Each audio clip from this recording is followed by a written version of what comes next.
bonsoir, chez vous. Bonjour, bonsoir, docteur Mouketou, bonsoir, cher ami Jacques Roger, hein, heureux de vous retrouver ce soir pour, j'espère, des échanges très fructueux. Voilà. Bien, nous vous remercions d'avoir honoré notre invitation. Bienvenue sur Afrique 2050 et la chaîne YouTube Dr Jean-Aimé Mouketou et comme je disais, les radios et télévisions partenaires. Et je voudrais aussi signaler que vous êtes suivi, docteur Daniel Mengara, en direct sur Radio PDC RDA, donc depuis la Côte d'Ivoire. Donc, nous recevons en exclusivité le professeur Daniel Mengara, que nous considérons dans le milieu diasporique, hein, quand je parle du milieu diasporique, c'est-à-dire toutes les diasporas africaines, puisqu'il est très connu dans toutes les diasporas africaines, comme étant un des acteurs de premier plan dans la diaspora donc africaine, non seulement de l'Amérique du Nord, mais également de l'Eurasie. Docteur Daniel Mengara, vous êtes donc américano-gabonais, vous êtes professeur de littérature et d'études francophones à l'université Docteur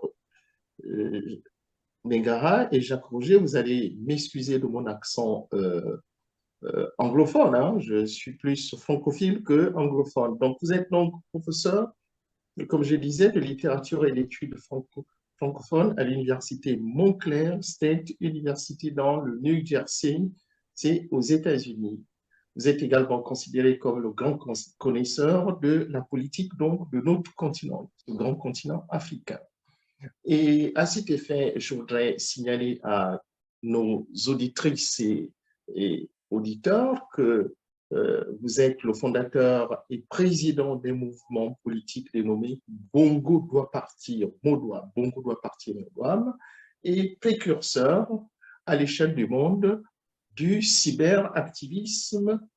Donc, alors, professeur Daniel Mengara, vous êtes père de 2 enfants. Et je voudrais signaler aussi que vous êtes en ce moment très suivi dans votre pays d'origine, donc le Gabon. Alors, la première question rituelle hein, que nous avons l'habitude donc de poser à nos invités, c'est de vous demander d'abord comment vous vous portez. Oh, ça va très bien, docteur Mouketou, ça va très bien.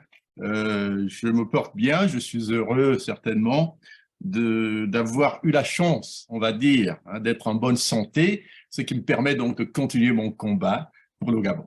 Merci. Bon, d'accord. Alors, avant de rentrer dans le vif du sujet, c'est-à-dire nous allons traiter un sujet essentiel qui concerne le monde francophone, c'est-à-dire la problématique des élections volées, truquées, en particulier donc dans votre pays, donc le Gabon. Mais nous pouvons aussi prendre des exemples sur d'autres pays comme la Côte d'Ivoire, la Guinée, Conakry et les autres pays francophones. Alors, d'abord, une petite question que je voulais vous poser. Quand vous regardez la situation du monde, les mutations que nous observons par rapport à ce qui se passe en Europe, est-ce que vous, en tant qu'intellectuel, vous exprimez une certaine inquiétude ou bien vous n'êtes pas surpris? Écoutez, tout dépend de ce dont on parle, hein. C'est-à-dire que nous avons effectivement dans le monde en ce moment comme une crise de la démocratie, parce qu'il faut en réalité le dire, hein.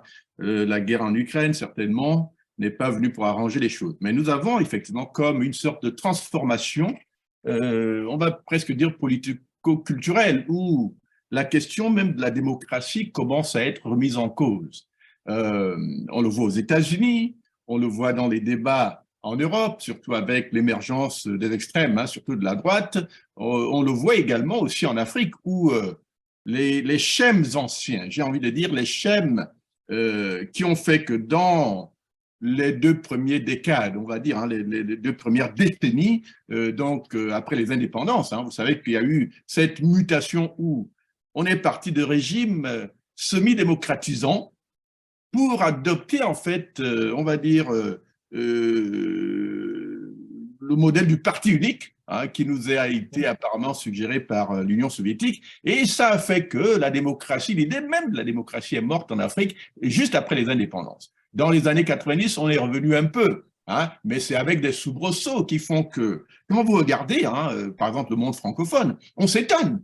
On s'étonne que de tous les pays francophones qui ont connu des soubresauts à la chute du mur de Berlin, donc le mur de Berlin tombe en 1989, le Bénin commence en 89 avec une révolution populaire qui demande la démocratie, et puis le Gabon suit en 90, et d'autres pays francophones suivent. Mais quand vous regardez l'héritage de ces événements, il n'y a qu'à peu près le Bénin qui a pu rééchapper à ce processus, qui est devenu en fait un pays qu'on cite parmi les pays qu'on peut reconnaître comme démocratiques en Afrique francophone. Mais la plupart, non seulement ont fait échouer ce projet populaire, mais on fait des régressions, où aujourd'hui nous avons en réalité des situations où on a des illusions de démocratie, où on tient des élections qui ont l'air démocratiques, alors qu'en réalité, au fond, il n'y a aucune possibilité d'alternance. Donc, nous jouons aujourd'hui un jeu malsain, mais c'est certainement une inquiétude qui, à mon avis, surtout pour l'Afrique, hein, doit pouvoir nous préoccuper,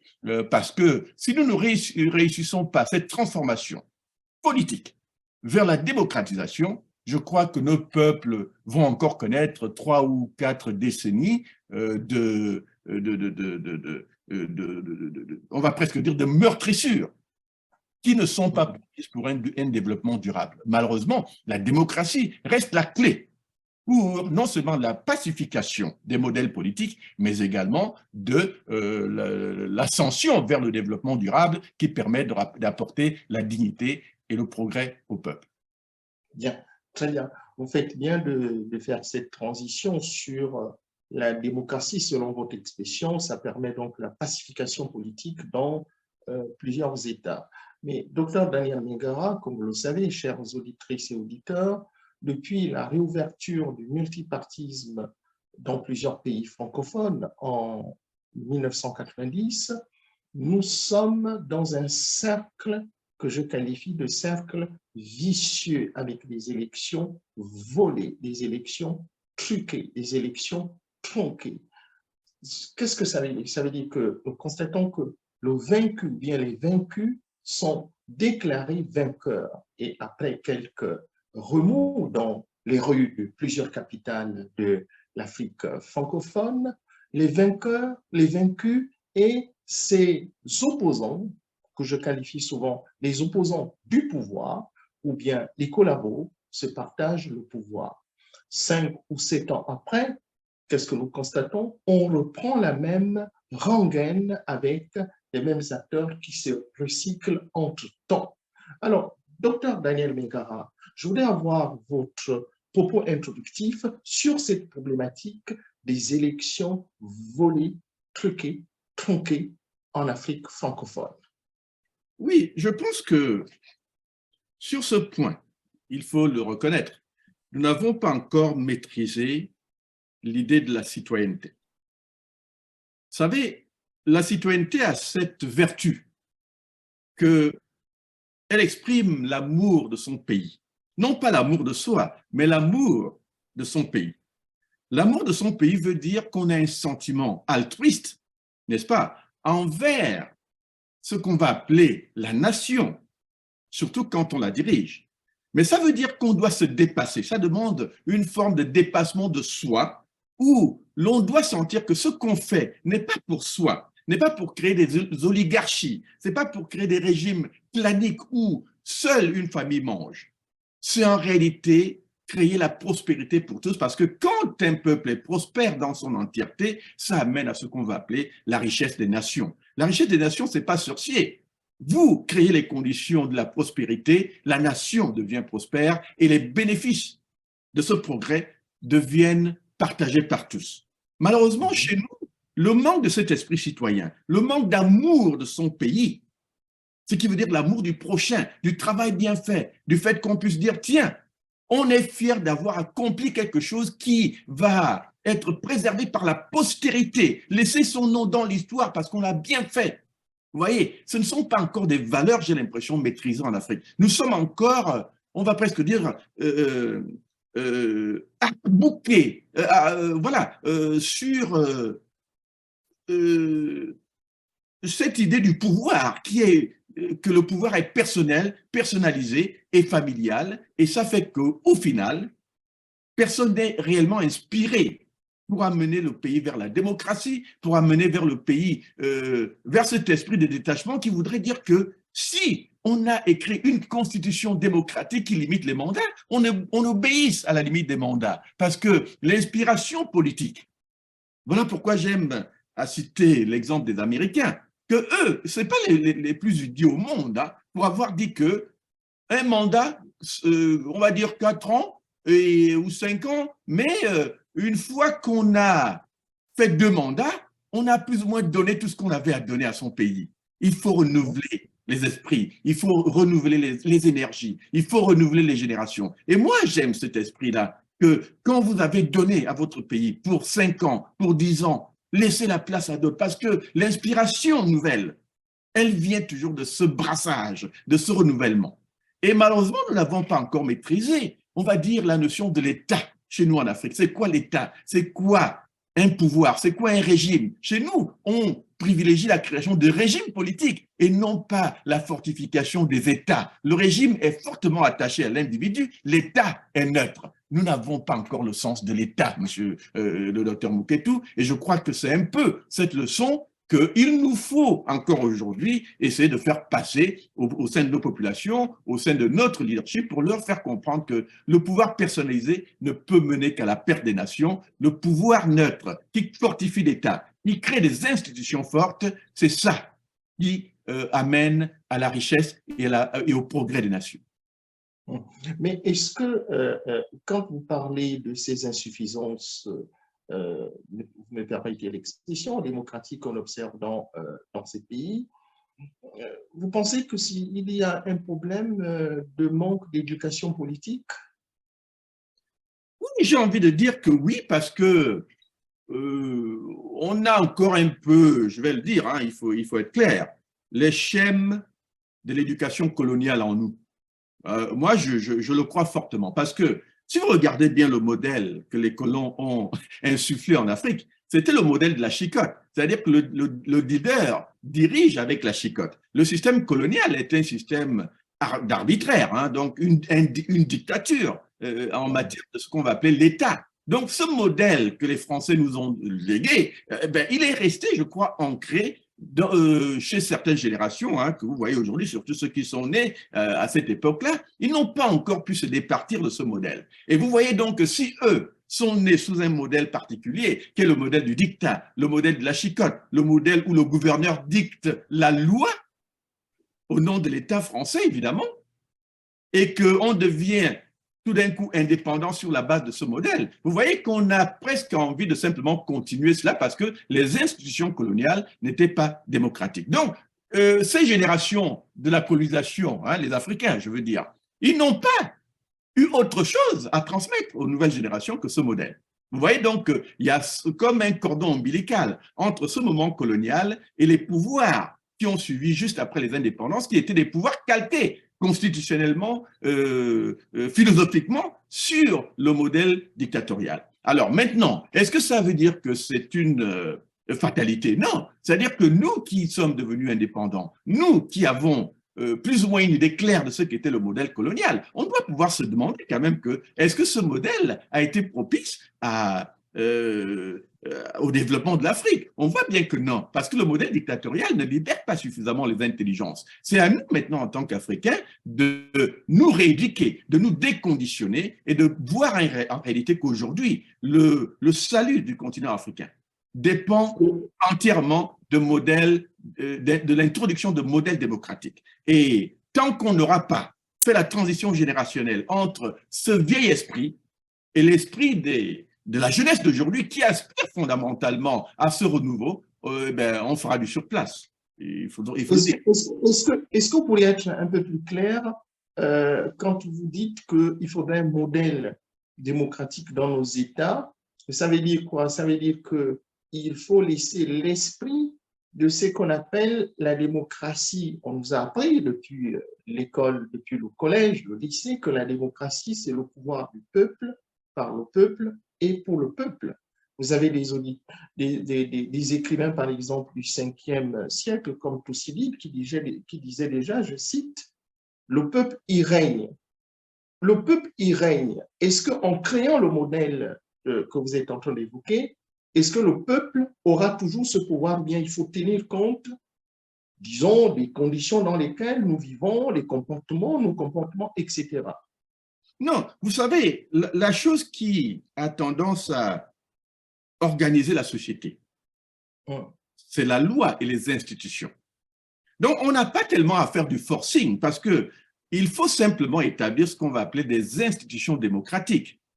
Et quand on parle de démocratie, ce n'est pas tellement une question de copier tel ou tel modèle, c'est simplement s'accommoder de l'idée qui dit que le peuple doit être capable de choisir librement ses dirigeants, quel que soit le modèle que vous avez adopté. S'il contient en lui, ce modèle, les principes qui permettent au peuple non seulement de choisir librement ses dirigeants, mais aussi de faire confiance aux institutions qui permettent cette expression politique, vous avez résolu les problèmes. Parce que voyez-vous, la question de l'état de droit, elle est en réalité fondamentale, n'est-ce pas, quand on parle de démocratisation. C'est-à-dire qu'il n'y a que la loi qui redresse les comportements.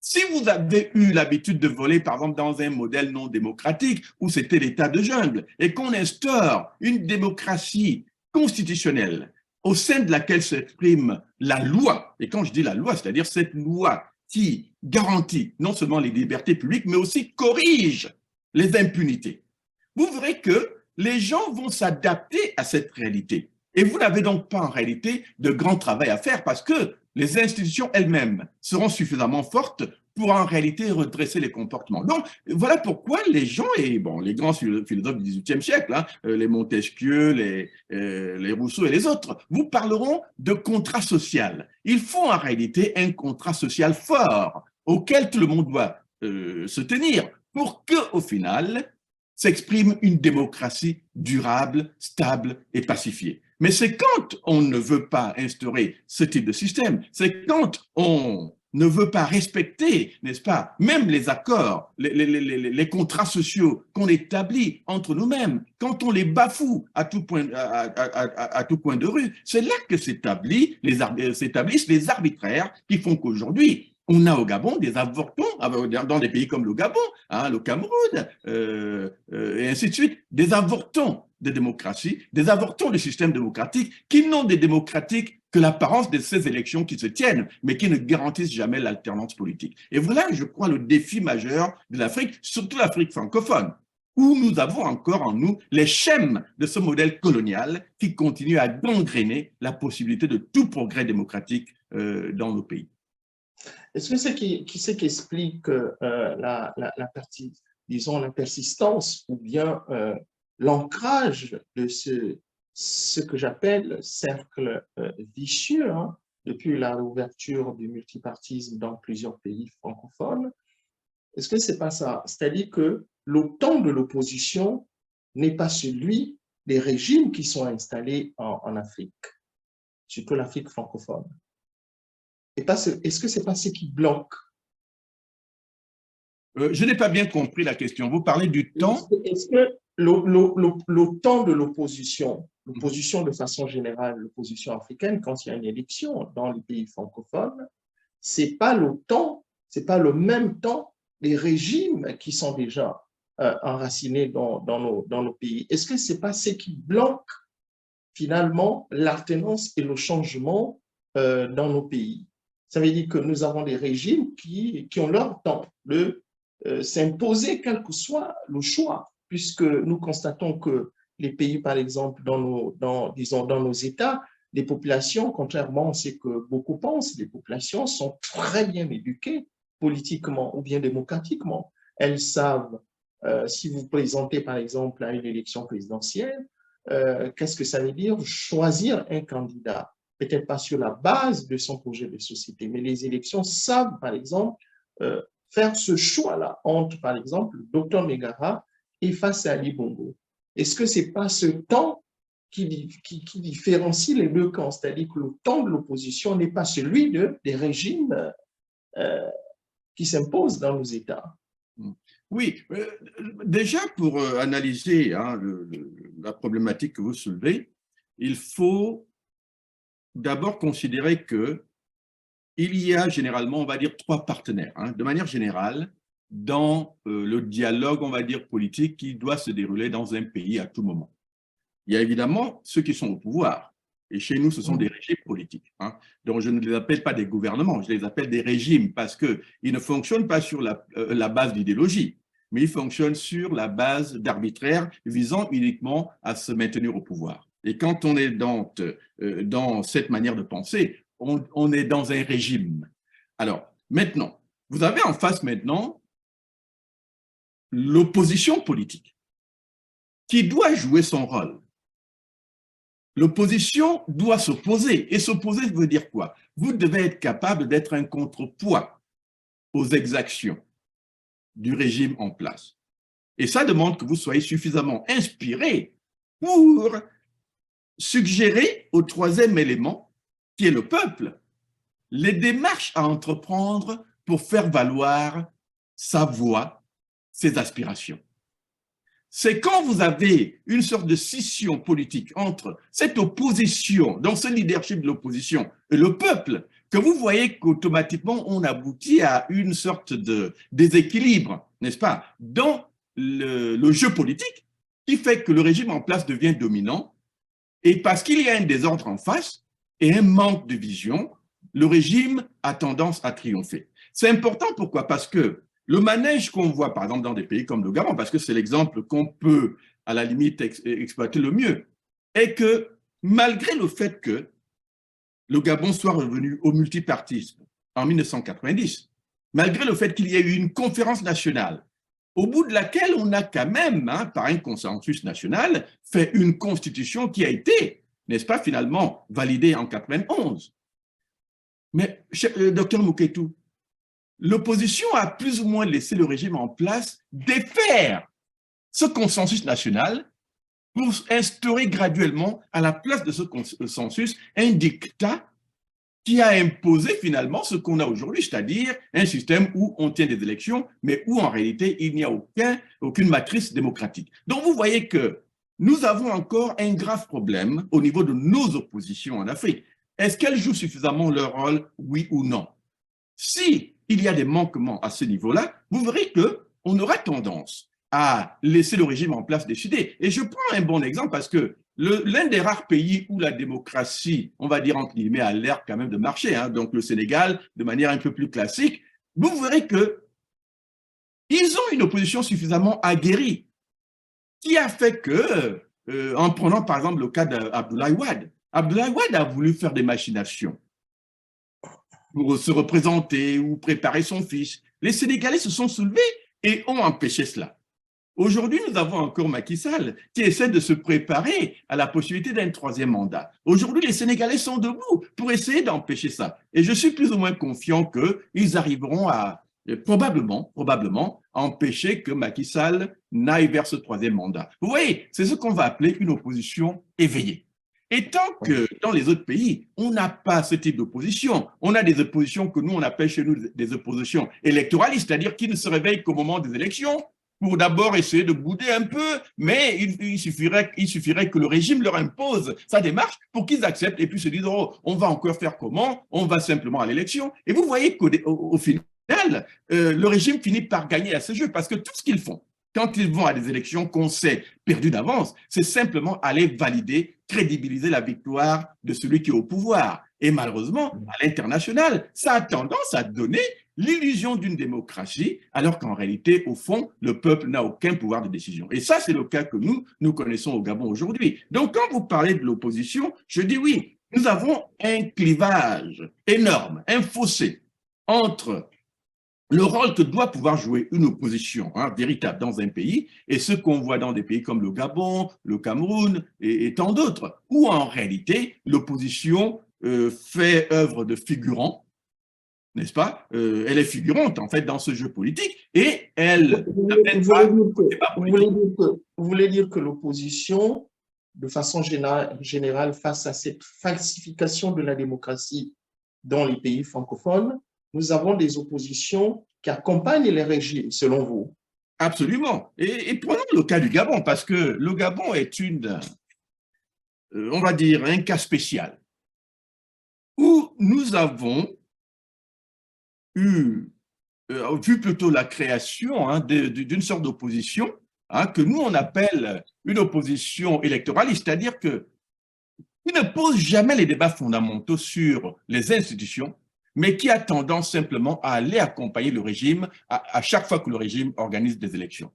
Alors, qu'est-ce qu'on voit, par exemple, dans le cas du Gabon? On voit que la leçon de l'histoire, telle que nous la connaissons aujourd'hui, nous a enseigné que depuis la première élection présidentielle en 1993, même quand l'opposition est en position de gagner, elle finit par perdre. Non pas parce qu'elle perd vraiment dans les urnes, mais parce qu'il manque le mécanisme de prise de pouvoir qui ferait que quand l'opposition gagne, le régime en place soit forcé de céder le pouvoir.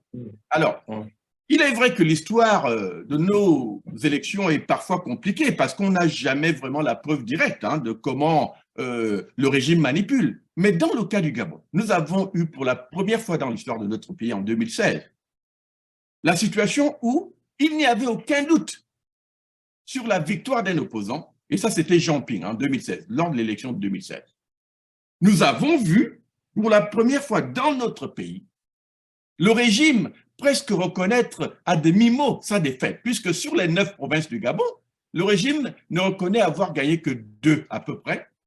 Et là encore, on va revenir sur c'est quoi ces 2-là qui ont été gagnés. Et la diaspora qu'elle a aussi perdu. Si on considère la diaspora comme la 10e province, ils ont reconnu avoir perdu là-bas aussi. Donc, on nous a dit en 2016, et la communauté internationale, l'Union européenne, ont affirmé qu'il y avait un écart de 60 000 voix entre Jean Ping et Ali Bongo en 2016. Et que si on excluait la province du Haut-Ogooué, qui est la province d'Ali Bongo, donc du président autoproclamé qu'on va appeler Ali Bongo, si on exclut ces résultats, Jean Ping est en tête de 60 000 voix. Ça veut donc dire qu'en réalité, c'était une situation qu'on ne pouvait pas changer et qui prédéterminait déjà la victoire de Jean Ping parce que dans la province du Haut-Ogooué, on n'avait pas assez de votes pour combler cet écart-là. Mais on a vu sous nos yeux,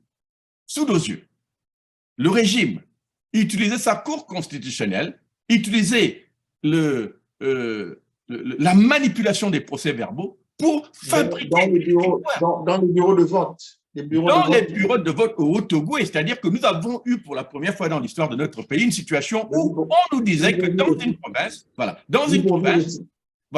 que presque 99% des gens inscrits dans une province avaient voté et que parmi ces 99%, le candidat donc du PDG, du Parti démocratique gabonais au pouvoir, aurait emporté 93% des voix. Vous voyez qu'il a fallu fabriquer ces résultats et annuler quelques bureaux de vote dans l'estuaire, donc la province où se trouve la capitale de Libreville, pour concocter à Ali Bongo une petite avance d'à peu près 6 000 voix qui lui a permis de dire qu'il avait gagné. Vous voyez, donc voilà un cas, par exemple, de manipulation du vote qui, me semble, est révélateur du type de gangrène politique à laquelle nos sociétés sont confrontées. C'est-à-dire, d'une part, des régimes qui ne veulent pas quitter le pouvoir parce qu'ils ont constitué comme système politique des oligarchies, des pouvoirs claniques, qui ne doivent leur survie qu'au maintien dictatorial de leur régime au pouvoir. Mais en face, une opposition qui ne sait pas poser les vrais débats. Vous voyez qu'au Gabon, nous sommes aujourd'hui confrontés à une seule réalité. Nous avons tenu des élections présidentielles en 1993. Le régime a fraudé pour les remporter. Nous avons tenu des élections présidentielles en 1998. Le régime a fraudé pour les remporter. Nous avons tenu des élections présidentielles en 2005. Le régime a fraudé pour les remporter. On a tenu des élections présidentielles en 2009. Le régime a fraudé pour les remporter. Et puis, on a tenu des élections présidentielles en 2016. Le régime a fraudé. Et là, il n'y avait pas de doute pour les remporter. Alors, la question qui est posée maintenant aux citoyens est la suivante.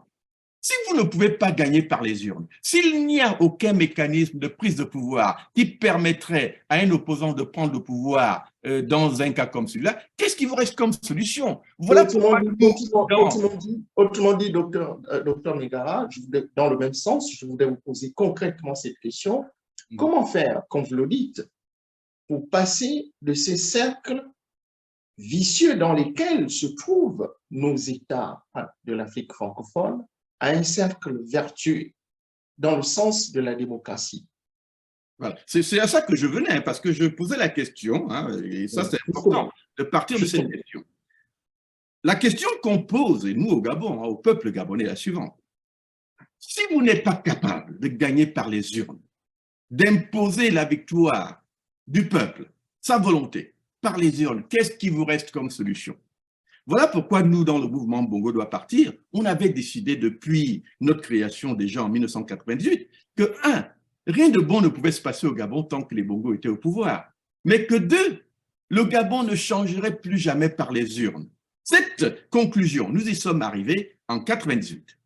Mais ça veut dire quoi, docteur Mouketou? Ça veut dire que pour les peuples qui n'ont pas la possibilité de changer leur système par le jeu démocratique des urnes, vous n'avez pas d'autre solution que celui d'un peuple prenant ses responsabilités pour dire, écoutez, si on peut, ce qu'on ne peut pas obtenir par les urnes, on l'obtiendra par ce qu'on appelle le pouvoir démocratique de la rue. Alors, maintenant, les gens, quand ils entendent ça, ils entendent des choses comme la violence et ainsi de suite. Mais nous, on a envie de dire ceci. L'histoire des sociétés humaines, docteur Mouketou, l'histoire des sociétés humaines nous indique que les dictatures ne changent jamais par leur propre volonté. Les dictatures ne changent que parce qu'elles y sont forcées.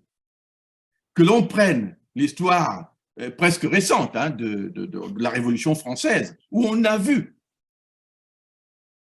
le peuple décapiter ses rois pour arriver à ce que les Français connaissent aujourd'hui. Que l'on prenne encore l'historique récent de peuples africains qui se sont soulevés, comme en Tunisie, les printemps arabes, ou même au Burkina Faso, dans le milieu de 2014-2015. Mais on peut déjà entrevoir l'idée que les peuples disposent de solutions. J'ai même envie d'aller plus loin.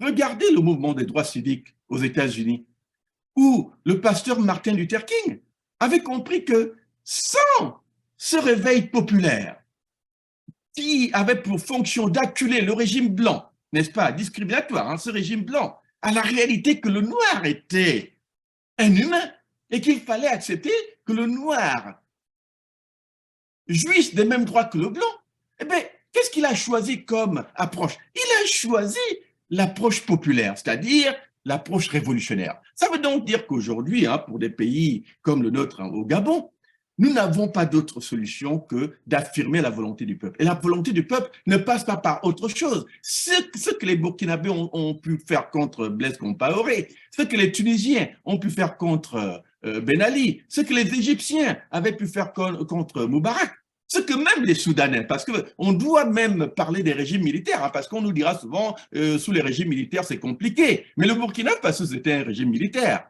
Le Soudan, récemment, c'était un régime militaire. Mais on a vu quand même le peuple se soulever et mettre suffisamment de pression sur l'armée pour que l'armée prenne le pouvoir. C'est vrai que ça ne marche pas toujours, mais nous voyons là les prémices d'une situation où le peuple peut lui-même, on va dire, créer les conditions du changement dans son pays. Même nous, au Gabon, en 90, la démocratie, on va dire le multipartisme n'a pu revenir que parce que les étudiants ont commencé un mouvement à l'université en 90 qui a forcé le régime à accepter le principe d'une conférence nationale. Donc, docteur Mouketou, quand vous posez la question, comment on fait pour changer ça? Je dirais que depuis l'histoire humaine, depuis que les humains existent, c'est un cycle millénaire. Les peuples n'ont jamais changé les dictatures, les régimes, que par la même méthodologie, c'est-à-dire l'approche révolutionnaire. Au Gabon, on ne pourra pas échapper à cette réalité, à mon avis. Donc, vous voulez dire, si je vous écoute bien, le cas du Gabon, ou bien, si vous voulez, de façon générale, dans les pays francophones, en fait, ce n'est pas Ali Bongo ce ne sont pas les dictateurs, c'est plutôt les peuples qui sont responsables de cette situation. Non, on ne va pas le dire de cette manière. Il y a toujours une responsabilité du régime en place, parce qu'il est clair que quand vous avez en place un régime d'ignare qui n'a aucune élévation mentale, qui n'a aucune ambition nationaliste, je dis bien nationaliste, c'est-à-dire dans le sens d'aimer son pays et de promouvoir la grandeur de son pays. Quand vous n'avez pas au pouvoir des hommes et des femmes éclairés qui comprennent leur rôle, n'est-ce pas, d'affirmation de la volonté du peuple au travers de la création d'institutions et de paramètres à même d'éveiller la conscience nationale, de créer les renaissances à tant idéologiques que développementales, hein, qui s'imposent pour arriver à quelque chose de grand pour votre pays. Ils ont une responsabilité. Mais ce que nous disons, c'est que quand vous avez un régime irresponsable en face de vous, il est important qu'en face se développe un contre-pouvoir. Et ce contre-pouvoir doit toujours veiller, je dis bien doit toujours veiller à ce que la volonté populaire tienne. Alors moi, dans le cas du Gabon, je n'ai jamais trouvé que notre peuple en tant que tel manquait de cette volonté. Parce qu'il suffit de voir l'historique de notre évolution politique depuis 90. Qu'est-ce qui a amené 90 ? Ben, c'est une manifestation populaire qui a commencé avec les étudiants, mais qui s'est quand même propagée dans toute la population. Mais à partir de là, on voit aussi que les leaders au Gabon qui ont su influencer la politique nationale ou que le peuple a embrassé étaient généralement des leaders qui promettaient une sorte de confrontation politique. Que l'on prenne Paul Mbabesol, qui promettait ce qu'on appelait à l'époque des missiles Kappa, c'est-à-dire faisait la démonstration d'un combat qu'il avait préparé, ben, le peuple du Gabon l'a suivi pour cette seule raison. Que l'on prenne Pierre Mamboundou, qui parlait de carton rouge, et donc qui organisait le peuple dans cet esprit qu'on croyait révolutionnaire, eh bien, c'est un peu pour ça que le peuple gabonais l'a suivi. Que l'on prenne 2009 où un Bobam est sorti du néant, un homme du régime qui dit, écoutez, j'ai la solution et en réalité, je ne laisserai pas voler votre vote. Mais vous voyez, le peuple l'a suivi uniquement sur la base de ce critère. En 2016, c'est vrai que Jean Ping n'avait pas été nécessairement un va-t-en-guerre, mais il avait quand même dit aux populations qu'il avait une solution et qu'il demandait aux gens d'aller voter et quelque chose se passerait. Il se trouve que ce quelque chose ne s'est pas passé. Mais on voit, cher docteur Mouketou, une sorte de fil conducteur. Il dit qu'à chaque fois qu'un leader de l'opposition a promis une approche révolutionnaire, ou plutôt a adopté une approche qui semblait révolutionnaire, le peuple l'a suivi. Ça veut donc dire que le peuple est suffisamment mûr pour comprendre où sont ses intérêts, pour comprendre les mécanismes du changement.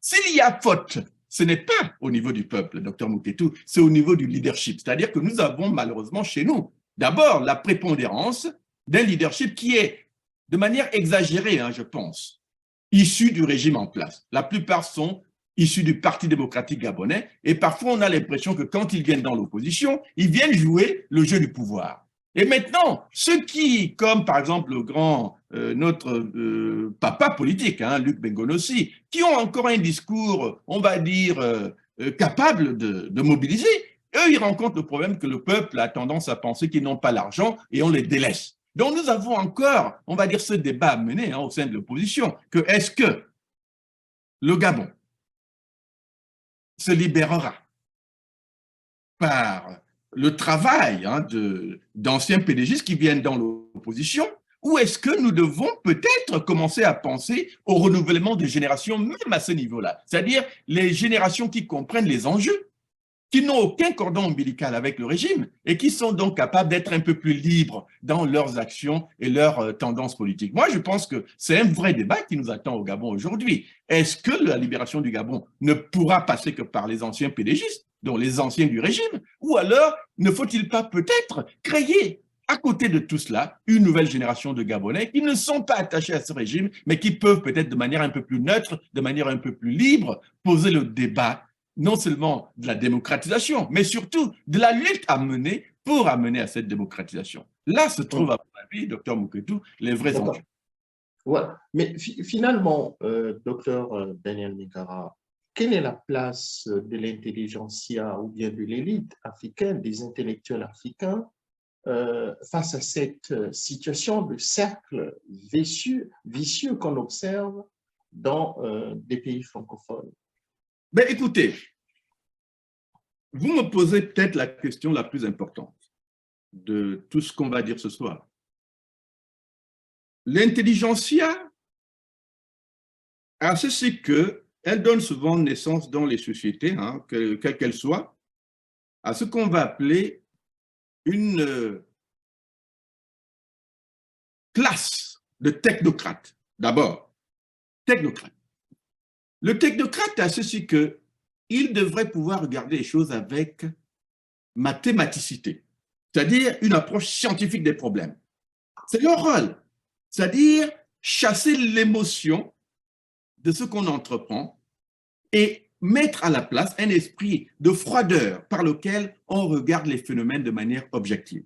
Ça, c'est le rôle de la technocratie. C'est comme un ingénieur qui veut réparer un pont, il va essayer d'étudier de manière scientifique les éléments qui lui permettent de réparer ce pont-là. Mais vous verrez que nous avons le problème que nous aimons mêler à cette dimension mathématique qui devrait s'imposer en nous, des émotions qui nous éloignent parfois de l'essentiel. C'est-à-dire qu'on s'engage en politique, non pas parce qu'on a un idéal, mais parce qu'on veut aller aussi s'immiscer dans le système et manger comme tout le monde. On s'engage en politique parce que, tiens, il y a mon papa ou mon frère ou ma sœur qui occupe tel poste et on veut simplement faire comme tout le monde. Nous avons ce problème que nous n'avons pas suffisamment de détachement pour essayer d'imaginer des sociétés de manière neutre, hein, c'est-à-dire où nous-mêmes ne sommes pas impliqués par, on va dire, l'engagement politique qui nous promet le poste de ministre, le poste de député, mais où on analyse simplement pour offrir des solutions. Voyez-vous, docteur Muketu, si nous avions une intelligentsia, ce que vous appelez intelligentsia, il y avait en elle ce détachement, ce but, on va presque dire immanent, c'est-à-dire cette capacité de tout dépassement qui voudrait qu'on se dise que nous sommes aussi là pour proposer des solutions et que quand on voit des problèmes, nous sommes capables d'imaginer des solutions à ces problèmes. Alors, vous verrez que malheureusement, on n'a pas encore dans notre intelligentsia, que ce soit dans la diaspora ou au Gabon, cette génération-là qui avance vers les problèmes avec cet esprit scientifique. Ce qu'on voit plutôt, c'est des gens qui vont dire, tiens, par exemple, hein, parce qu'il y a un débat en ce moment au Gabon sur les élections, on pose la question, faut-il aller à l'élection ou pas? Vous voyez? Mais certains viendront à vous pour vous dire que non, allons voter, inscrivons-nous sur les listes électorales parce que, oh, c'est la seule solution. Mais vous voyez, un intellectuel, un technocrate ne peut pas raisonner de cette manière parce que, voyez-vous, l'humain ne fonctionne pas sur la base de solutions uniques. On ne peut pas dire à un humain que parce qu'il se tient une élection, la seule solution, c'est d'y participer, surtout quand vous savez que cette élection est perdue d'avance parce que le régime en place va manipuler le résultat et arriver au même résultat que ceux que vous vivez depuis 33 ans. L'intellectuel va dire, alors, si nous naviguons un peu dans ce système frauduleux depuis 33 ans, ça c'est le cas du Gabon, hein, 90, la démocratie revient, enfin, le multipartisme revient, et en 2023, nous sommes encore aujourd'hui à parler des éléments de base qui doivent pouvoir alimenter notre démocratie. Et qu'on nous dise encore aujourd'hui qu'il faut aller à l'élection, c'est que là, vous voyez, docteur Muketu, il y a une faillite intellectuelle. Parce que quelqu'un vous dira que si l'élection pendant 33 ans a été essayée, ça veut dire que ça, c'est la seule chose qu'on a véritablement faite. On n'a pas essayé d'autres solutions. Alors qu'à côté, il y a d'autres solutions. Par exemple, est-ce que le seul débat que nos intellectuels, par exemple, sont capables de poser est uniquement celui de la participation? Pourquoi ne pas dire, tiens, puisque nous vivons ce manège de la fraude depuis 33 ans, changeons un peu de fusil d'épaule, adoptons une autre solution. Et cette solution serait, par exemple, d'imposer un débat préélectoral, de manière à imposer un changement de constitution, des aménagements constitutionnels, les réformes qui peuvent faire que, avant que ne se tienne toute nouvelle élection au Gabon, on ait eu au moins le temps de balayer les institutions actuelles pour se garantir que si on va à la prochaine élection, au moins le peuple aura l'opportunité de voter pour la personne que le peuple voudra choisir, et il y aura le déclic, ou plutôt le mécanisme de passation de pouvoir qui fera que ceux qui sont au pouvoir soient obligés de passer le pouvoir à ceux qui ont gagné. Vous voyez, ça c'est le vrai débat. Mais au Gabon, on ne veut pas l'opposer. Ce qu'on dit, c'est simplement que comme le régime a décidé qu'il y a une élection, rester à la maison veut dire abandonner. Alors que nous, on leur dit, rester à la maison ne veut pas dire abandonner. Et en réalité, personne ne vous dit de rester à la maison. Ce qu'on vous dit, c'est d'organiser un débat sur la transparence électorale avant que d'aller à l'élection. Voilà pourquoi vous verrez que je finisse. Voilà pourquoi vous verrez qu'au Sénégal, en ce moment, ils sont dans ce débat préélectoral. Je vois des jeunes comme Ousmane Sonko et pas mal d'autres au Sénégal qui, sachant que Macky Sall veut s'octroyer la possibilité d'un troisième mandat, ils ont déjà engagé aujourd'hui le débat de ce troisième mandat en disant, écoutez, il faut commencer maintenant ce débat-là parce qu'il ne faut pas laisser Macky Sall imposer à la société ce désir de troisième mandat. Alors, donc, vous voyez que nous, au Gabon, on doit être capable de faire la même chose, c'est-à-dire poser ce débat, amener la société à embrasser ce débat, pour que s'il faut se soulever, nous nous soulevions uniquement pour dire bloquons cette élection, ne permettons pas à cette élection de se tenir, et ce qu'on doit faire, c'est plutôt essayer d'amener la population et le leadership politique qui se dit de l'opposition à imposer au régime le fait que l'élection ne puisse pas se tenir sans qu'il y ait réforme. Vous voyez, ce débat, il n'existe pas chez nous. Justement, ce débat n'existe pas. Est-ce que ça ne s'explique pas par le fait que la plupart des universitaires, prenons le cas des universitaires dans les pays francophones, sont des fonctionnaires? Écoutez, ils sont plus tenus par ces régimes, non? Non, je ne crois pas que ça soit une question de fonctionnariat. Je crois que c'est d'abord une question de conditionnement, c'est-à-dire que, je vous le dis, le conditionnement qu'on a subi sous, par exemple, Omar Bongo et la plupart de ces dictatures, a été tel que nous avons tous été façonnés à cette simple idée que réussir dans la vie, c'est être dans la politique. C'est aussi simple que ça. Réussir dans la vie, c'est être dans la politique, mais ça passe automatiquement par l'idée que si je dois réussir, je dois m'accommoder du régime en place et travailler dans le sens de ce régime pour arriver au poste que je veux. Vous voyez? Alors, par exemple, aujourd'hui, ceux qui parlent d'aller aux élections législatives générales, qui sont promises pour août 2023 au Gabon, qu'est-ce qu'ils nous disent? Ils nous disent, par exemple, que le vrai pouvoir politique se trouve à l'Assemblée nationale. Mais vous voyez que si vous regardez la Constitution du Gabon, vous verrez qu'il n'y a aucun endroit dans cette Constitution qui vous dira que le pouvoir politique se trouve vraiment dans l'Assemblée nationale. Je vais donner des exemples. Dans des pays qui se respectent, les assemblées, ou on va dire le Parlement de manière générale, a parfois le pouvoir de destitution du président de la République. Dans le cas du Gabon, l'Assemblée n'a pas ce pouvoir. Aucun. Ça n'existe nulle part. Bon. On nous dit par exemple que aller à l'Assemblée, c'est bien parce qu'on peut voter les lois. Les lois, c'est quoi? C'est-à-dire, l'Assemblée peut voter des lois peut-être pour transformer le pays. Je veux bien, docteur Moukétou, sauf que, quelle que soit la loi que vous votez au Gabon, pour qu'elle soit promulguée, elle doit passer par qui? Elle doit passer par le président de la République. Ça veut donc dire que, quelle que soit la loi que vous votez, pour qu'elle passe, il faut que le président signe. Et il faut qu'ensuite sa cour constitutionnelle aussi valide ce que vous avez proposé. Vous voyez que même si vous vouliez dire, bon, peut-être qu'on peut gagner l'Assemblée et qu'en gagnant l'Assemblée, on peut transformer la Constitution et pas mal, mais vous ne pouvez pas. Parce que le blocage se trouve non seulement au niveau du président, il faut qu'il soit d'accord, et au niveau de sa cour constitutionnelle, qui est toujours malheureusement alignée, n'est-ce pas, sur ce que le régime en place veut. Donc vous comprenez que, docteur Moukétou, chez nous, au Gabon surtout, l'Assemblée n'a absolument aucun pouvoir. Aucun. Mais quand nos intellectuels disent aux populations que allez voter, parce que si on gagne l'Assemblée, déjà c'est une utopie. Ils ne peuvent pas gagner l'Assemblée. Mais imaginons qu'ils gagnent l'Assemblée, mais ce gain est nul. Parce qu'en réalité, au Gabon, il n'y a que le président qui a un vrai pouvoir sur l'Assemblée. Le président peut les dissoudre à tout moment. Vous voyez? Mais eux ne peuvent rien au président.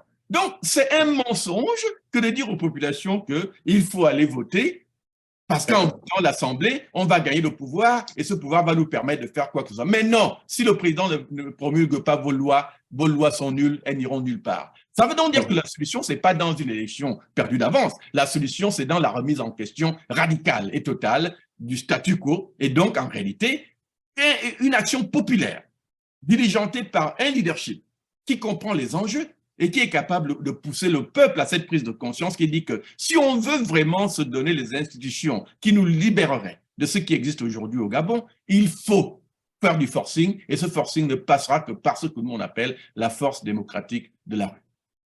La force démocratique de la rue, ça veut dire quoi? Est-ce que c'est le blocage du processus électoral ou bien, je ne sais pas.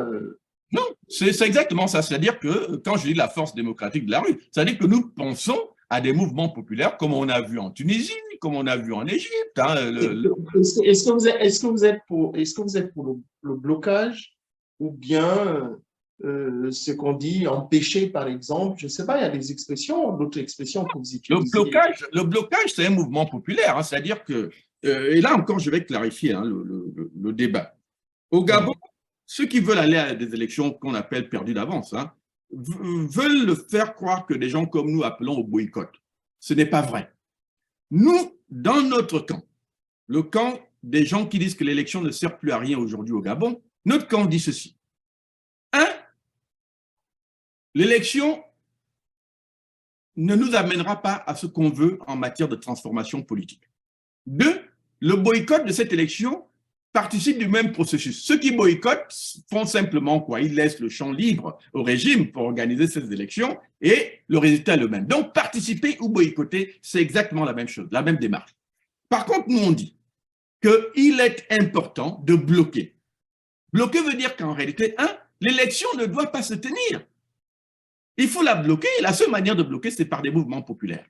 Secondo, ce n'est pas juste une question de bloquer, c'est aussi une question de proposer une idée simple qui dit que il faut que les institutions soient changées avant la tenue de la prochaine élection au Gabon. C'est aussi simple que ça. Donc, si nous sommes capables d'imposer, une modification de la Constitution qui va instituer les paramètres de démocratie que nous voulons au Gabon. 2, un système où la Cour constitutionnelle ne dépend plus du régime, mais devient un organe indépendant. 3, que la commission électorale devienne, elle également, indépendante du régime, qu'elle ne dépende plus politiquement du régime, nous aurons au minimum accompli les conditions de la transparence électorale. Ça veut donc dire que le blocage, c'est cette idée qui dit que le peuple doit être capable de se soulever pour poser ce débat-là et amener à une situation où le vote ne puisse pas se tenir. Et si le vote ne se tient pas, ce qui doit s'en suivre, c'est que si le régime refuse d'écouter ce que le peuple dit, ben nous nous organisons simplement pour sa chute. Maintenant, s'il écoute, il travaille avec le peuple pour amener au changement que nous voulons. Parce que, regardez, on a vu quand même le Bénin, qui était le premier pays d'Afrique francophone, à faire une révolution populaire pour imposer des institutions démocratiques. On a quand même vu qu'au Bénin, ça a marché parce qu'il y avait un régime qui s'est montré conciliant. Ça ne marche plus de nos jours. Voilà, mais au Gabon, ça ne marchera jamais parce que le régime des Bongo, il est réfractaire à toute idée de transparence électorale et de modification positiviste de la Constitution. Donc voilà pourquoi, Dr Mouketou, nous on dit que le blocage s'impose de lui-même. C'est la seule solution pour arriver à un Gabon démocratique. C'est la seule solution pour garantir à cette même opposition qui veut aller aux élections sans condition de pouvoir même gagner. Nous, on a même comme argument qui dit ceci. Participer à une élection perdue d'avance garantit zéro, je dis bien zéro résultat à notre opposition. Mais bloquer l'élection pour permettre la réforme institutionnelle dont le pays a besoin garantit leur élection à 100%. Mais c'est à eux donc de voir, Dr Mouketou, que dans les deux calculs, entre le zéro qui vous vient de la participation à des élections perdues d'avance et le 100% qui vous vient du fait que vous avez imposé une transparence préélectorale, je crois que le débat, il n'est même pas, on va dire, d'actualité, si on comprend bien les enjeux.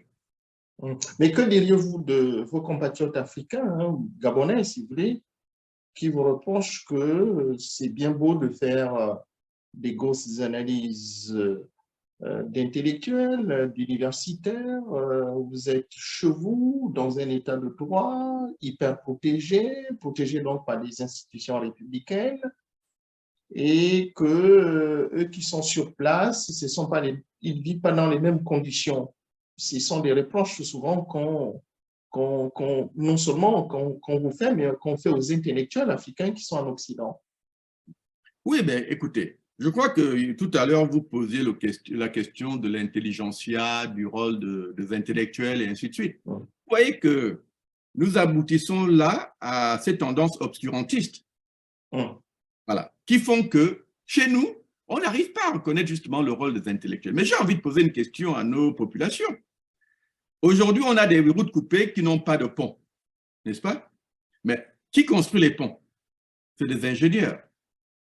Donc, on voit que dans ce cas, pour répondre à une question pratique comme un pont, il faut des gens qui ont étudié comment construire des ponts. Ça veut donc dire que nous, chez nous, nous sommes encore dans cet esprit obscurantiste où on ne reconnaît pas la pensée intellectuelle. Mais il faut regarder les autres sociétés, l'Occident. Qui a imaginé les systèmes politiques qu'ils ont aujourd'hui? C'est les intellectuels. Les philosophes de Lumière, pour lutter voilà. contre l'absolutisme. Qui invente les fusées pour aller dans l'espace? C'est des astrophysiciens. Donc, on ne peut pas dire qu'une société va évoluer sans ces intellectuels. Au contraire, nous devons commencer à intégrer ces intellectuels dans notre réflexion politique. Parce que les gens qui imaginent des sociétés, c'est des gens d'abord avec cet éclairage qu'ils ont étudié certains paramètres et ils peuvent éduquer le peuple à ces paramètres. Ça ne veut pas dire que le peuple n'a pas sa contribution, mais il faut créer plutôt ce que j'appelle des synergies. Donc, nous ne sommes pas pour créer des scissions entre les classes sociales. Nous sommes plutôt pour ce qu'on va appeler la synergie des intelligences. Le peuple a une forme d'intelligence. Parce que le peuple, comme on le dit au Gabon, quand il suit un leader qui lui dit « je détiens la solution », c'est qu'il a analysé ce que le leader lui a proposé et il le suit pour cet objectif. Donc, nous n'allons pas dire que le peuple ne pense pas. Mais la question, ce n'est pas de dire « oh, vous vivez à l'étranger, oh, vous vivez au Gabon », parce qu'en réalité, pour gagner le Gabon de demain, on a besoin de synergiser les forces de la nation, les forces vives de la nation, les forces populaires, les forces intellectuelles, les forces politiques, les forces associatives, les forces syndicales, pour arriver à une solution nationale qui soit celle de tout le monde. La question de demain ne sera pas juste une solution intellectuelle ou une question intellectuelle, ce sera une question et une solution gabonaise. Docteur Daniel Mingara, je voudrais rappeler à nos auditrices et auditeurs que nous vous recevons en tant qu'universitaire africain. Alors, sur Afrique 2050, bien sûr, parlons un peu laissons un peu la démocratie politique. Est-ce que la démocratie sociale existe dans vos États? Quand je parle de vos États, les États de l'Afrique francophone. Vous pouvez prendre le cas de votre pays d'origine. Autrement dit, la démocratie politique qui n'arrive pas à s'enraciner dans vos pays, est-ce que ça ne s'explique pas par cette société civile qui est corrompue? C'est une expression que ces leaders-là, la société civile, par exemple, dans votre pays, ne veulent pas entendre quand on dit que c'est une société civile corrompue. Est-ce que ce n'est pas ce qui explique le blocage de cette démocratie politique? Et je voudrais que vraiment vous répondiez à ma question. Je réponds, est-ce qu'il existe vraiment une démocratie sociale au Gabon et dans les autres pays francophones? Le problème du mot démocratie, qu'elle soit sociale, politique, économique ou autre, en fait, docteur Mouketou, tous ces éléments dépendent d'une seule chose, les institutions républicaines. En l'absence d'institutions républicaines, je peux vous garantir que rien ne peut découler de là qui soit bon pour les nations. Donc, la démocratie sociale ne peut pas exister en l'absence d'institutions fortes capables de canaliser les énergies vers le bien-être de tous. Donc, ça veut dire que dans des sociétés où les institutions qui canalisent les énergies n'existent pas, vous aboutissez plutôt à ce qu'on va appeler une pratique obscurantiste de la politique, une pratique obscurantiste des tendances sociales et du débat social. Donc, quand vous parlez de corruption, moi, je ne vois pas que la corruption matérielle qui consiste un peu comme vous l'avez vu, hein, c'est-à-dire dès qu'on voit que oh, ça a l'air difficile de changer le système, on s'organise et on stratégise beaucoup plus pour aller manger et participer. Je vous donne un exemple, docteur Ouais. Daniel Lenoir, par rapport à notre pays. Nous sommes tous informés, hein. Nous avons des structures qui existent au sein de cette société civile. Cette société civile est financée par des instances internationales pour, par exemple, participer au déroulement, à la préparation des élections présidentielles, par exemple, dans votre pays. Mais cette société civile ne pose pas, par exemple, la problématique des institutions de façon claire en disant que nous ne pouvons pas aller à une élection présidentielle si cette problématique des institutions n'est pas résolue. Voilà. Et voilà pourquoi j'allais ajouter à la question que vous posez, c'est-à-dire quand on parle de corruption, on ne doit pas voir que la corruption matérielle, hein, c'est-à-dire visée au poste, on doit aussi voir ce qu'on va appeler la corruption mentale, c'est-à-dire qu'en réalité, l'esprit lui-même, n'est-ce pas, de quelqu'un doit être suffisamment éclairé pour voir c'est quoi son propre intérêt et c'est quoi l'intérêt de la nation. Donc, dès lors qu'on n'arrive pas à mettre en musique, n'est-ce pas, la question de l'intérêt national, et sa place dans sa propre société, dans le contexte de cet intérêt national, on aboutit malheureusement à ce que vous décrivez, c'est-à-dire une corruption généralisée de la manière de penser et de faire. Alors moi, je pense que nous sommes devant une société civile, hein, et donc j'allais dire un leadership, surtout, qui est mentalement corrompu, qui n'a pas malgré les financements dont vous parlez, hein, parce que c'est un peu comme nos pays, vous pouvez insuffler un financement de la Banque mondiale ou du Fonds monétaire international, mais le résultat sera toujours le même, c'est-à-dire qu'il y a les ratés, c'est-à-dire les tares que les gens ont déjà en eux, les rendre incapables d'utiliser cet argent pour vraiment développer leur pays. Ça va rentrer dans les mécanismes de corruption et ainsi de suite. Donc, c'est vous dire, hein, docteur Mouketou, que notre société, je dis l'élite, elle n'est pas suffisamment éclairée aujourd'hui pour répondre aux défis des institutions. Et parce qu'elle est incapable de répondre aux défis des institutions, nous créons justement ce cercle vicieux dont vous parlez. C'est-à-dire, on sème des arguments obscurantistes, on oublie la question des institutions et finalement, on finit par tourner en rond. Les institutions nous renvoient toujours à l'obscurantisme et l'obscurantisme nous renvoie toujours au manque d'institutions. Voilà pourquoi nous, on dit qu'aujourd'hui, il faut changer cette donne. La société civile a besoin de comprendre que son rôle est non seulement un rôle d'éducation populaire, mais aussi un rôle d'imagination, un rôle de capacité de rêver du Gabon de demain, d'imaginer le Gabon de demain et donc d'imaginer les institutions de demain. Tant qu'on n'aura pas entrepris la démarche qui constitue à lier la situation de blocage du Gabon d'aujourd'hui, n'est-ce pas, au manque d'institutions purement démocratiques, au manque d'institutions transparentes, au manque d'institutions fortes, je crois que notre pays n'avancera pas et la société civile tournera en rond.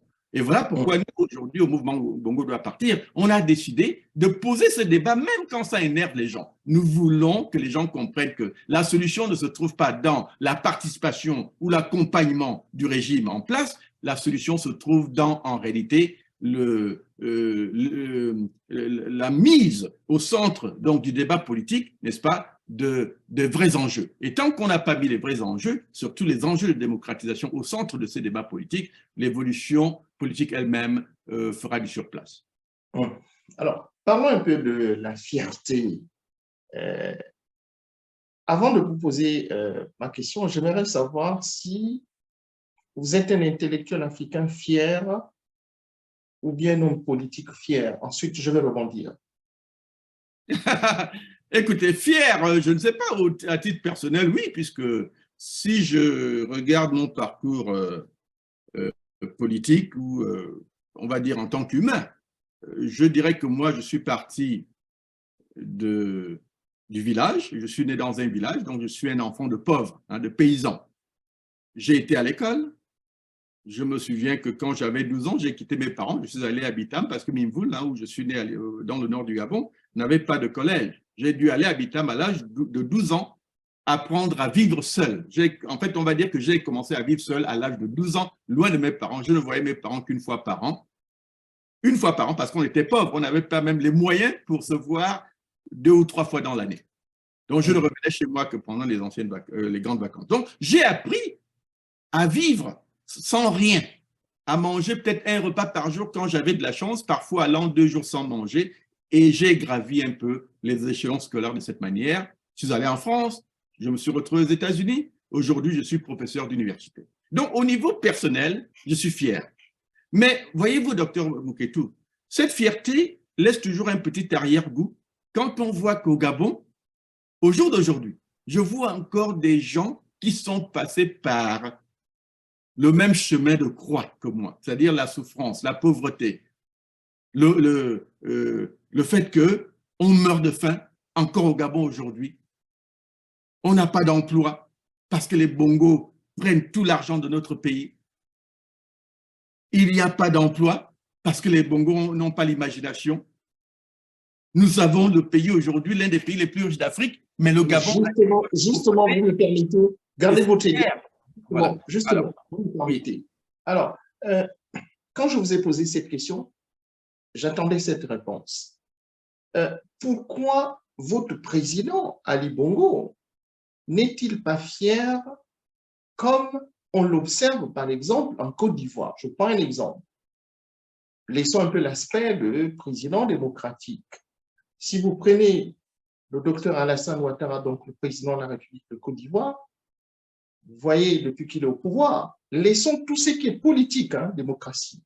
Vous allez voir qu'il peut être considéré, entre guillemets, comme président bâtisseur.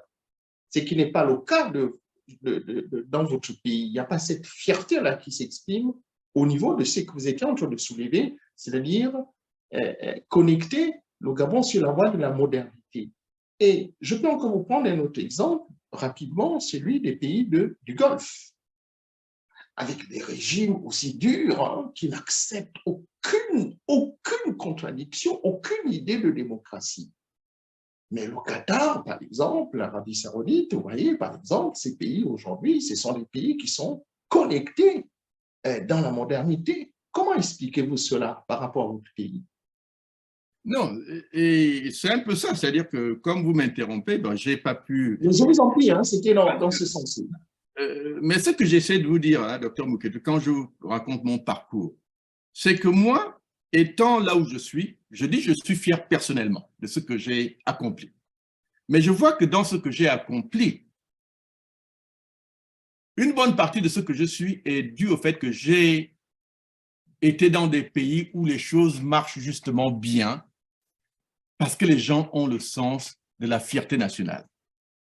Vous voyez, aujourd'hui, quand je reçois un coup de fil du Gabon, ce n'est jamais un coup de fil pour me demander comment vas-tu. Le coup de fil, c'est pour me dire envoie un MoneyGram, envoie un Western Union. Vous voyez, parce que la misère que j'ai laissée au Gabon me poursuit jusqu'ici. Vous voyez qu'il y a un traumatisme à vivre ce décalage, n'est-ce pas, entre un Gabon où rien ne marche et un pays comme les États-Unis où quand même les choses semblent marcher. Et elles marchent pourquoi? Parce que l'Américain est fier de lui-même. Il est fier de son pays. Quand il travaille, il sait qu'il le fait pour le bien de la nation. Alors, donc, quand vous me posez la question de la fierté, docteur Mouketou, c'est que oui, pour pouvoir être un leader éclairé, il faut avoir de la fierté. Mais cette fierté, c'est important de le dire. Ce n'est pas le type de fierté qu'on voit chez nos dictateurs, et ça, c'est le cas du Gabon. Ali Bongo, si vous aviez suivi un jour un documentaire de France 2, où on l'a interviewé et il est allé au volant de sa voiture avant son AVC et il circule dans les rues de Libreville et on lui pose la question alors, il dit non, j'aime circuler, conduire parce que voilà, ça me relaxe. Seulement, quand vous voyez, vous regardez les fenêtres, il passe par où? Il passe par les bidonvilles. Il passe par des routes poussiéreuses où il laisse la population dans la poussière. Mais vous voyez, docteur Mouketou, si vous êtes un leader fier de votre pays et que quand vous vous relaxez dans votre grosse voiture, vous voyez que vous ne passez que par des bidonvilles, des rues où vous laissez vos populations dans la poussière, docteur Mouketou, ça veut dire que vous n'avez aucun sens de cette fierté nationale parce que vous voudriez plutôt que chacun de vos citoyens, lui aussi, puisse avoir sa voiture pour se relaxer dedans, qu'il ne circule pas à pied pour respirer votre poussière et donc la maladie que vous lui laissez. Ça veut donc dire qu'en fait, vous devez construire et mettre en place des infrastructures qui sont libératrices, non seulement du potentiel en matière de santé, mais aussi de progrès national. Et donc, vous verrez que c'est ça le défaut qu'on peut reprocher aux Africains aujourd'hui, et surtout à nos dictateurs. C'est-à-dire qu'ils ont un sens de la fierté qui dit ils veulent montrer qu'ils ont tout, et ils se moquent du reste. Donc, quand Ali Bongo circule en grosse voiture, il se moque de sa population en disant, vous voyez, moi je suis dans ma grosse voiture, mais regardez tous les autres là. Il les considère comme des animaux.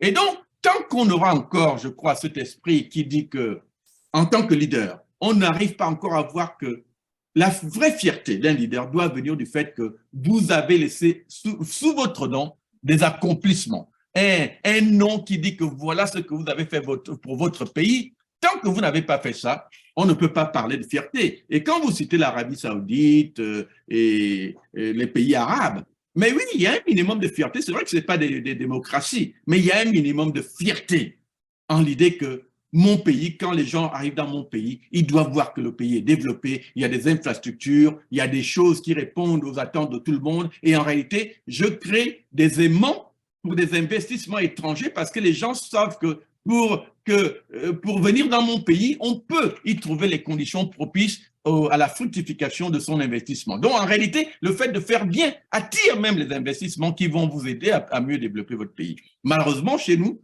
on détourne l'argent, on emprunte au FMI, mais on investit cet argent dans les élections frauduleuses, on investit ça dans de grosses voitures, les Maybach, on achète des propriétés à l'étranger pour soi-même et en fait, on s'investit dans soi-même et non pas dans son pays. Et c'est ça, je crois, la grande faute de notre leadership au Gabon et en Afrique de manière générale.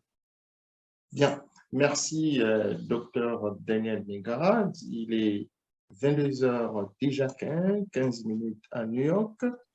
Alors, ça me fait déjà, je crois, 1h15, donc, depuis que nous sommes ensemble. Alors, docteur Daniel Mingara, je vais vous poser vraiment quelques questions encore hein, sur cette Afrique francophone malade sur le plan de la démocratie sociale, la démocratie politique, puisque nous sommes en train de parler donc de cette problématique des élections truquées et volées en Afrique. Alors, docteur Daniel Mingara, de vous à moi, parlons un peu de votre président. Croyez-vous, cher docteur, cher universitaire, comme le suggère, hein, permettez l'expression, certains de vos compatriotes, hein, par exemple, qu'on appelle pédégistes zélés, hein, je ne fais que citer, hein, c'est une expression que j'entends, je lis sur les réseaux sociaux, sincèrement, docteur Daniel Mingara.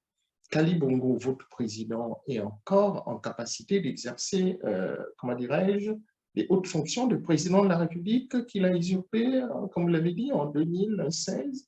Est-ce que, docteur Daniel Mingara, en tant qu'Africain traditionnaliste, l'image que vous avez vue de votre président lors de comment dirais-je, le couronnement de Charles, le roi d'Angleterre, Charles III, à Londres, ne vous a pas choqué, voire humilié en tant que citoyen africain, en tant que Gabonais, pour qu'il soit plus sage d'en finir avec son règne inutile, docteur Daniel Mingara?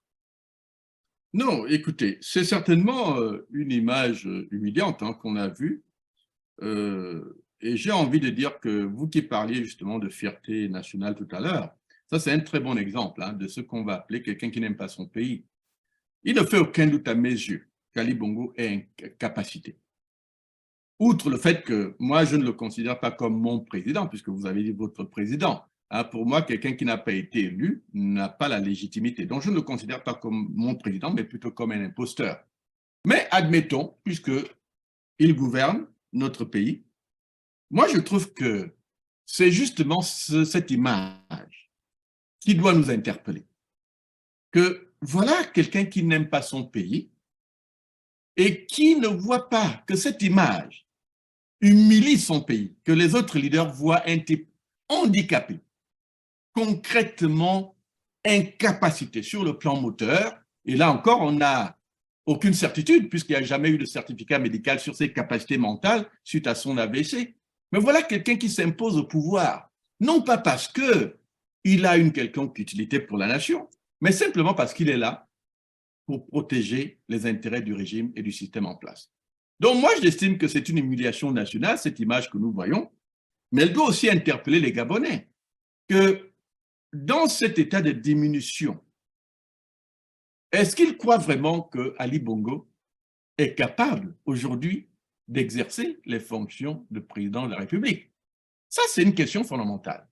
Si les Gabonais disent non à cette question, je crois que dans le cas du débat actuel, justement, qui nous préoccupe, on devrait être capable aussi d'ajouter cette dimension à ce débat. C'est-à-dire, est-ce que nous voulons vraiment encore laisser la possibilité à Ali Bongo de se présenter à l'élection d'août 2023 pour lui donner un mandat de 5 ans encore dans cet état-là, alors que nous savons qu'il ne peut plus, il n'est plus capable de gérer le Gabon. Moi, je dis que, docteur Bouketou, voilà le débat que moi, j'ai envie aussi d'insuffler dans la question qui nous préoccupe aujourd'hui, c'est-à-dire la question non seulement de la transparence des élections, mais de la possibilité pour notre pays de changer par la voie des urnes.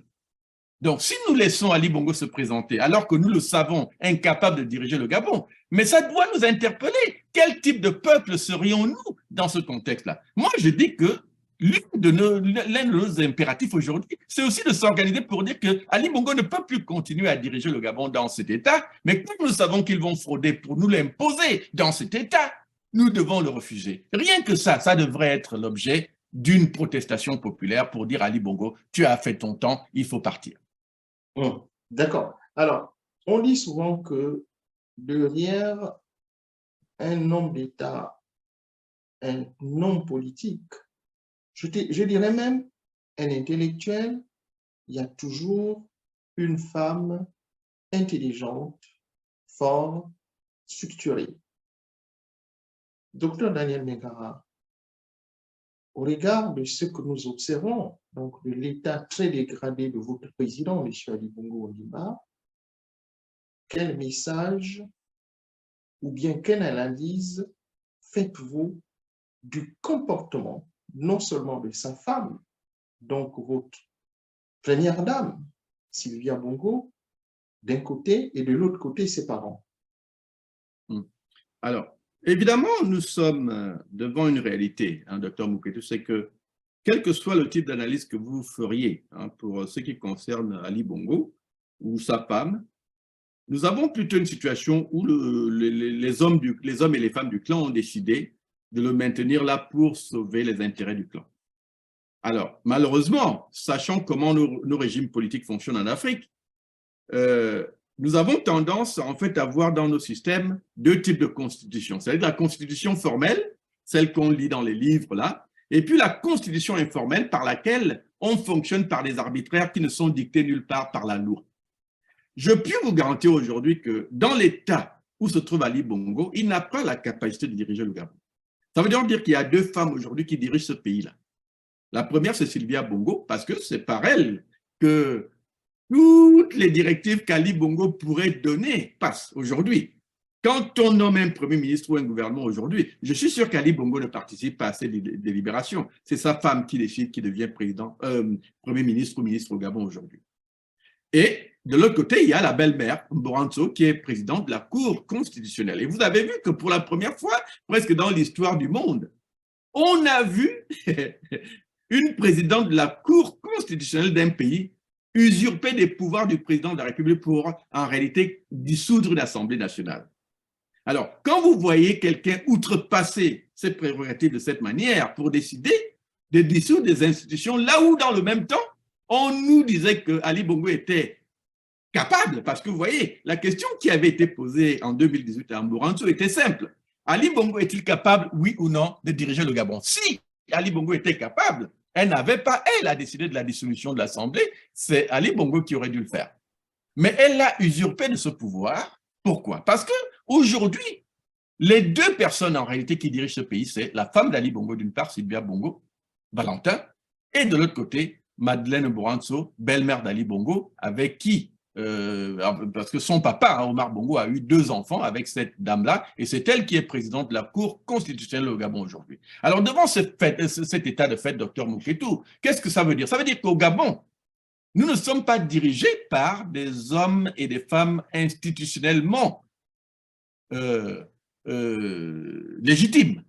Nous sommes plutôt dirigés par une oligarchie d'hommes et de femmes qui s'adonne à une sorte d'arbitraire institutionnel par lequel on décide à la place du peuple la destinée nationale. Et moi, je dis que c'est ça aussi l'une des raisons qui devrait pousser le peuple gabonais à se poser des questions. Est-ce que nous voulons continuer comme ça? Parce que je le dis encore, si en 2023, là, en août, Ali Bongo est réélu, entre guillemets, ce qu'on va avoir à ce moment-là, c'est la continuité de ce qu'on va appeler la régence, hein, gabonaise, hein, par laquelle Sylvia Bongo, la femme d'Ali Bongo, va continuer en fait à diriger de manière informelle notre pays, en complicité avec Madeleine Mburanso. Et ça ne peut que nous donner un résultat catastrophique. Déjà, vous le voyez, rien ne marche au Gabon. Les routes sont coupées, les écoles n'existent pas, les hôpitaux restent de vrais mouroirs, le pays est en régression constante depuis, j'ai envie de dire, au minimum 2009, quand Ali Bongo est arrivé au pouvoir, même si en réalité, nous étions déjà en régression totale sous Omar Bongo, mais les choses ne font qu'empirer. Donc, rien de bon ne peut arriver de ce régime, et moi, ma solution a toujours été de dire que tant que les Bongo sont au pouvoir, rien de bon ne peut se passer. C'est à nous de prendre nos dispositions pour dire ça suffit comme ça. Et la seule manière pour un peuple de solutionner ce type de situation, c'est la révolte. Et la révolte, c'est quoi? C'est le pouvoir démocratique de la rue. Et quand je le dis, ça ne veut pas dire des violences. Ça veut dire simplement affirmer sur la place publique ce qu'on veut obtenir comme résultat, affirmer sur la place publique ses aspirations démocratisantes, un peu comme les Burkinabés l'ont fait contre Blaise Compaoré, comme les Tunisiens l'ont fait contre Ben Ali et comme les Égyptiens l'ont fait contre Hosni Moubarak. Alors, docteur Daniel Negara, dans l'histoire politique contemporaine, je vais citer le cas de 3 pays. Donc, l'histoire politique contemporaine de la Côte d'Ivoire, de votre pays, le Gabon, et de la Guinée-Conakry. Depuis donc le retour dans ces pays au multipartisme à la faveur donc des conférences nationales que beaucoup ont appelé des conférences nationales souveraines. Je voulais vous poser la question suivante, mais peut-être vous allez dire, ouais, c'est une question piège. Est-ce que vous avez déjà vu, comment dirais-je, un homme politique ou bien une femme politique résister avec autant de détermination à des pouvoirs aussi comment dirais-je, aussi ultra-autoritaires, dictatoriales, prêts à emprisonner, prêts à tuer dans ces pays? Je n'ai pas bien compris la question. Pouvez-vous reformuler? Je reprends. Dans l'histoire contemporaine politique d'un pays comme la Côte d'Ivoire, la Guinée-Conakry, le Gabon, depuis le retour du multipartisme dans ces pays, à la faveur des conférences nationales, que beaucoup ont appelées aussi des conférences nationales souveraines. Je voulais vous poser la question suivante. Est-ce que vous avez déjà vu dans ces pays un homme ou une femme politique résister avec autant de détermination? Je sais que vous avez cette détermination, je vais pas dire de vous citer votre cas, à un pouvoir ou bien à des pouvoirs que nous observons, les pouvoirs ultra-autoritaires, les pouvoirs dictatoriaux, prêts à emprisonner, prêts à tuer. Alors, je ne suis toujours pas sûr de comprendre, mais j'essaie de voir. C'est-à-dire que vous me demandez si, dans tous ces pays, depuis la conférence nationale, il s'est élevé. Est-ce que vous avez déjà vu, est-ce que vous avez déjà vu les leaders de l'opposition, c'est ça? Est-ce que vous pourriez nous citer dans ces pays un homme ou bien une femme politique qui vous a marqué, qui peut être considéré comme résistant, avec autant de détermination, face à des pouvoirs que j'étais en train de qualifier, des pouvoirs ultra-autoritaires, des pouvoirs dictatoriaux, qui sont prêts à emprisonner, prêts à tuer.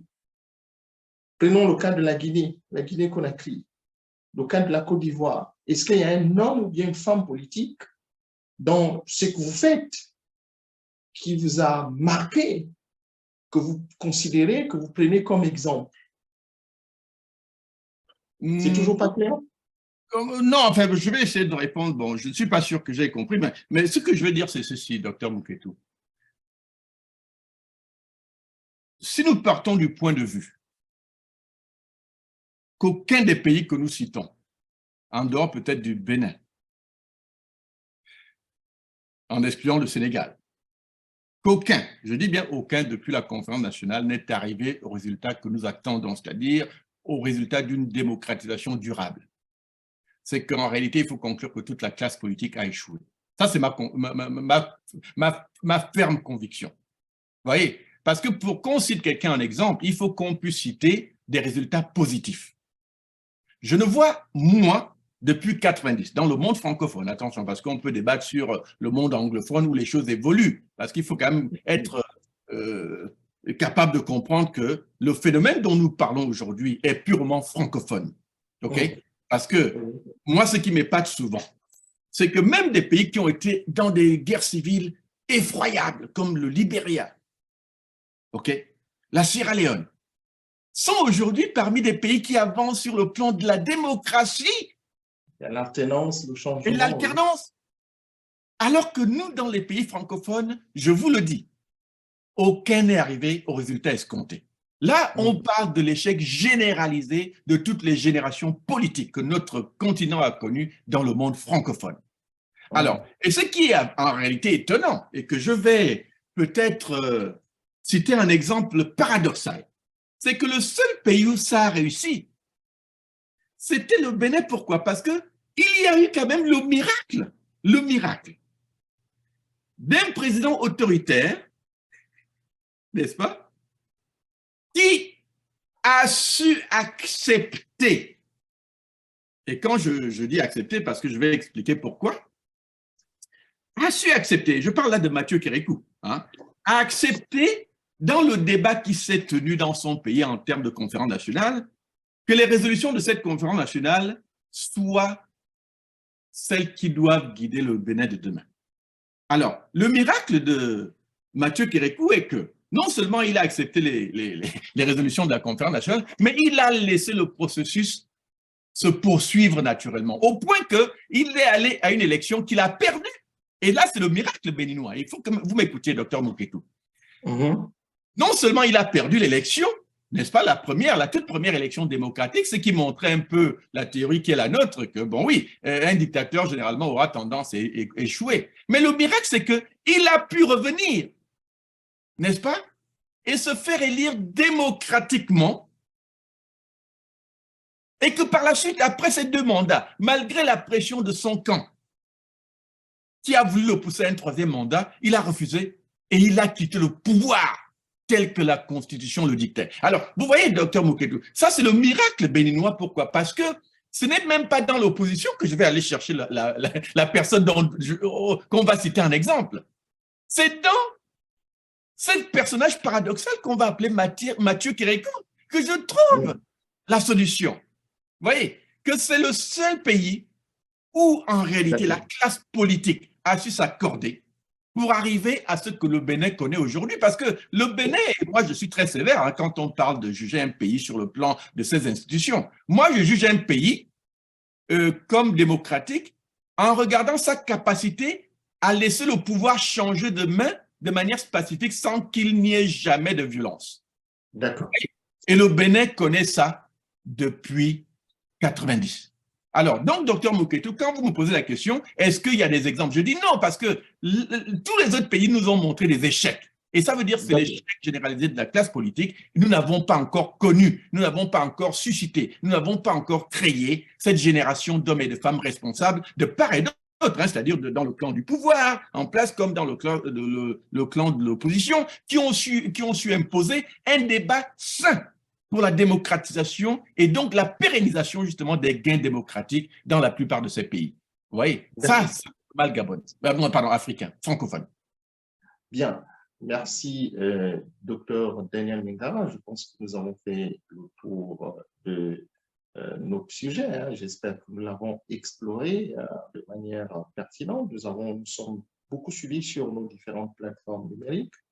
Donc, nous arrivons au terme de cette édition, mais avant de vous libérer, avez-vous, professeur Daniel Mingara, un message à vos compatriotes, à vos frères africains, ou bien de façon générale, à tous ces Africains qui vous écoutent à l'échelle du monde? Voilà. Écoutez, j'ai un message, hein, c'est un message, on va dire, d'éveil. L'éveil n'est pas qu'un éveil intellectuel. Je parle d'éveil citoyen. C'est-à-dire, est-ce que nous sommes aujourd'hui, dans chacun de nos pays, capables d'appréhender et surtout de comprendre les véritables enjeux qui se posent à nous? Il y a clairement, dans l'Afrique, et surtout l'Afrique francophone, un déficit démocratique. Clair.